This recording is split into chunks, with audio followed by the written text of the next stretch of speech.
Assalamualaikum warahmatullahi wabarakatuh. Hey, selamat pagi anak-anak. Bagaimana kabar kalian? Sehat? Tetap semangat buat belajar ya.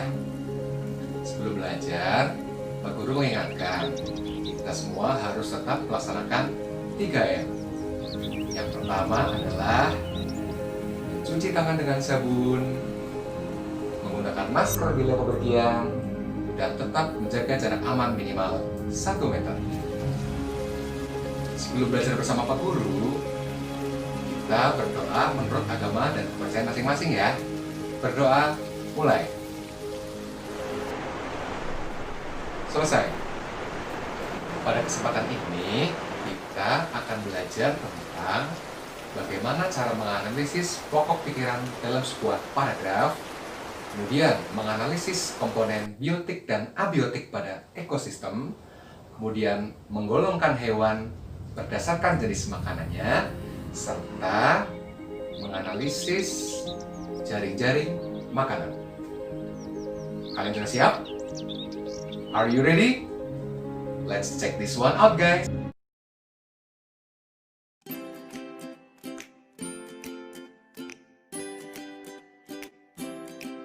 Untuk menganalisis pokok pikiran pada sebuah paragraf, terlebih dahulu kita harus mengerti apa itu pokok pikiran. Pernahkah kalian mendengar apa itu pokok pikiran? Di mana kalian bisa menjumpainya? Iya, betul. Pokok pikiran biasanya terkandung dalam sebuah paragraf. Paragraf itu adalah sekumpulan kalimat yang terdiri dari kalimat utama dan kalimat penjelas. Kalimat-kalimat ini mempunyai satu kesinambungan untuk membentuk sebuah pikiran dalam beberapa paragraf. Nah, biasanya pokok pikiran terdapat pada kalimat utama. Seperti kita ketahui, dalam sebuah paragraf terdiri dari beberapa kalimat penjelas dan sebuah kalimat utama. Kalimat utama adalah kalimat yang terisikan gagasan pokok yang akan dikembangkan dalam sebuah paragraf. Kalimat utama diperjelas oleh kalimat-kalimat penjelas. Untuk menemukan pokok pikiran dalam sebuah paragraf, yang harus kita lakukan adalah kita harus menemukan terlebih dahulu mana kalimat utamanya. Karena paragraf ada dua jenis, paragraf deduktif dan paragraf induktif. Paragraf deduktif adalah paragraf yang kalimat utamanya terletak pada awal paragraf. Sedangkan paragraf induktif adalah paragraf yang kalimat utamanya berada di akhir paragraf. Untuk menemukan pokok pikiran, kalian harus bisa menganalisis topik utamanya pada paragraf tersebut. Biasanya pokok pikiran ada di kalimat utama. Tetapi harus diingat, pokok pikiran dengan kalimat utama dalam sebuah paragraf itu berbeda. Jadi kalau kalimat utama dalam sebuah paragraf, ya adalah kalimat tersebut. Namun kalau pokok pikiran biasanya terkandung dalam kalimat utama dan terwakilkan dalam kalimat-kalimat penjelas. Bisa dimengerti?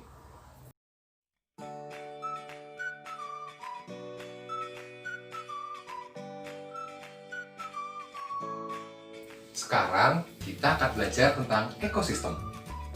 Sudah pernah mendengar kata ekosistem?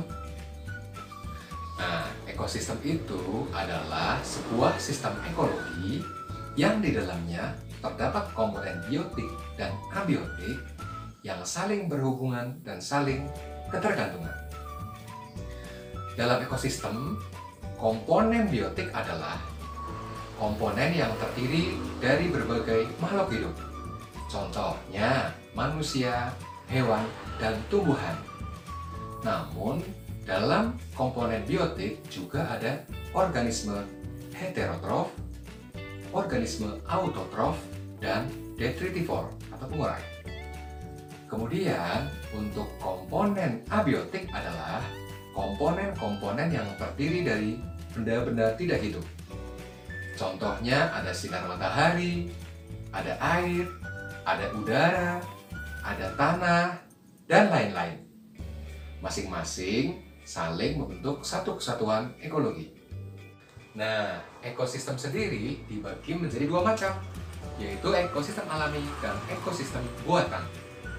Ekosistem alami adalah ekosistem yang terbentuk tanpa adanya campur tangan manusia. Contohnya, ekosistem pantai, ekosistem laut, ekosistem hutan, ekosistem gurun pasir, dan lain-lain. Sedangkan ekosistem buatan adalah ekosistem yang sengaja dibuat oleh manusia. Contohnya, ekosistem kolam, ekosistem sawah, ekosistem akuarium. Dalam sebuah ekosistem terdiri dari berbagai macam organisme. Jika ada organisme tunggal, itu namanya adalah individu. Sekumpulan individu yang sejenis, maka kemudian disebut sebagai populasi. Kemudian, jika dalam sebuah tempat ada berbagai banyak populasi, maka itu adalah membentuk satu kesatuan ekosistem. Di dalam ekosistem terdapat saling ketergantungan. Maka dari itu, pasti ada yang dinamakan sebagai rantai makanan, yaitu peristiwa saling makan dan dimakan antara hewan dan tumbuhan dalam sebuah ekosistem.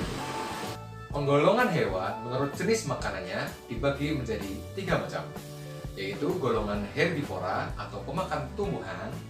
Contohnya adalah sapi, kerbau, kelinci. Kemudian golongan karnivora atau hewan-hewan pemakan daging. Contohnya buaya, macan, singa, kucing. Kemudian ada golongan omnivora, yaitu golongan hewan pemakan segalanya, yaitu memakan daging dan memakan tumbuhan. Contohnya bebek, ayam, dan lain-lain. Tadi kalian sudah belajar mengenai rantai makanan. Nah, apa itu jaring-jaring makanan? Jaring-jaring makanan adalah sekumpulan dari berbagai rantai makanan yang saling berhubungan dan membentuk sebuah siklus.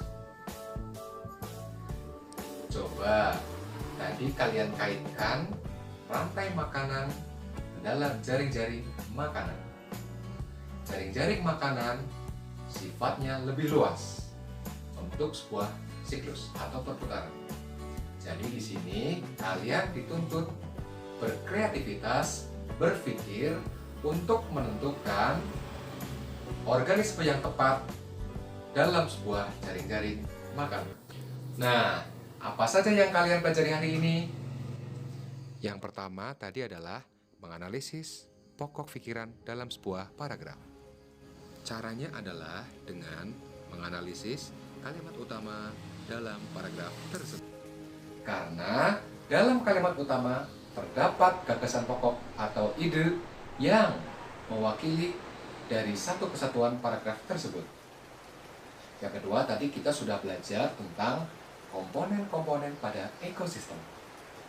Ada komponen biotik, komponen makhluk hidup yang terdiri atas manusia, hewan, dan tumbuhan. Kemudian ada komponen abiotik, yaitu komponen yang terdiri dari benda-benda tak hidup. Contohnya ada sinar matahari, ada udara, ada tanah, ada air, dan lain-lain. Yang ketiga, tadi kita sudah belajar menggolongkan hewan berdasarkan jenis makanannya. Kemudian yang terakhir, tadi kita sudah belajar mengenai rantai makanan dan jaring-jaring makanan. Untuk memperdalam materi yang tadi Pak Guru sampaikan, kalian bisa berlatih mengerjakan soal pada link Google Form dan link Kahoot berikut ini. Atau kalian bisa klik pada deskripsi di bawah video ini. Demikian yang dapat Pak Guru sampaikan. Kurang lebihnya, Pak Guru mohon maaf ya. Terima kasih. Assalamualaikum warahmatullahi wabarakatuh.